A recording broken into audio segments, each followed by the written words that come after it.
అమర్ రాజాకు సంబంధించి ఆంధ్రప్రదేశ్లో ఎన్ని ఉన్నాయో తెలుసా యూనిట్స్? ఈరోజు ఆంధ్రప్రదేశ్లో వాళ్ళ బేస్ అమర్ రాజా, ఆంధ్రప్రదేశ్. వాళ్ళ అమర్ రాజా బ్యాటరీస్ కానీ అమర్ రాజాకు సంబంధించినటువంటి సంస్థలు కానీ ఏవి కూడా ఆంధ్రప్రదేశ్లో మూసేసి ఇతర ప్రాంతాలకు వెళ్ళిపోలేదు. అంటే ఆంధ్రప్రదేశ్లో ఉన్నటువంటి పారిశ్రామికవేత్తలు ఆంధ్రప్రదేశ్లోనే పనులు చేయాలి, ఆంధ్రప్రదేశ్లోనే పెట్టుబడులు పెట్టాలి తప్ప వీరెంతకు మించి దేశ స్థాయిలో ఇంకో దగ్గర గ్రో అవ్వకూడదు అనేటువంటిది మీ ఉద్దేశం, ఆంధ్రప్రదేశ్ ఉద్దేశం.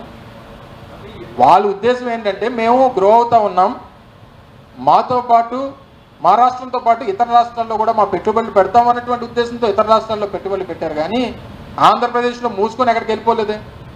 సరే, అమర్ రాజా సంగతి పక్కన పెడదాం. హెరిటేజ్కి సంబంధించినటువంటి సంస్థ ఎవరిది చెప్తాను, లూలు గురించి కూడా చెప్తాను, అన్నిటి గురించి చెప్తాను, మీ గురించి కూడా చెప్తాను. హెరిటేజ్ అనేటువంటి సంస్థ ఈ రాష్ట్ర ముఖ్యమంత్రి చంద్రబాబు నాయుడు గారిది. ఆయనకి మా అనకాపల్లిలోనే ఒక కంపెనీ ఉంది, అనకాపల్లిలో కూడా ఒక ఇండస్ట్రీ ఉంది హెరిటేజ్కి సంబంధించి. అలాగే రాష్ట్రంలో అనేక జిల్లాల్లో హెరిటేజ్కి సంబంధించినటువంటి పరిశ్రమలు ఉన్నాయి. చెప్పమనండి చంద్రబాబు నాయుడు గారిని, గత 5 సంవత్సరాల్లో మా హెరిటేజ్ని ఇబ్బంది పెట్టారు, లేదా మా పరిశ్రమల్ని ఈ రకంగా ఇబ్బంది పెట్టారని చెప్పండి. మా అనకాపల్లిలోనైతే దాదాపు 4 సంవత్సరాలు ట్యాక్సే కట్టలేదు ఆయన. సో ఇలాగ రకరకాలైనటువంటి ఇష్యూస్ ఉంటాయి. ఇవన్నీ నేను ఇప్పితే ముఖ్యమంత్రి గారి తాలూకా సంస్థకు సంబంధించిన విషయాలన్నీ మనం మాట్లాడుకున్నట్టు ఉంటుంది, బాగోదు. ఎందుకు చెప్పండి? సో ఏది ఏమైనా ఈ రాష్ట్రంలో ఉన్నటువంటి పారిశ్రామికవేత్తలకి కావాల్సినటువంటి అన్ని సౌకర్యాలు, వారికి ఏ రకంగా ప్రభుత్వంగా ఉన్నప్పుడు మేము ఏ రకంగా సపోర్ట్ చేయాలో అన్ని రకాల సపోర్ట్ చేశాం, ఎవరిని ఇబ్బంది పెట్టలేదు. ఇక లూలు గురించి అడిగావు, లూలు గురించి ఆ రోజు చెప్పాం.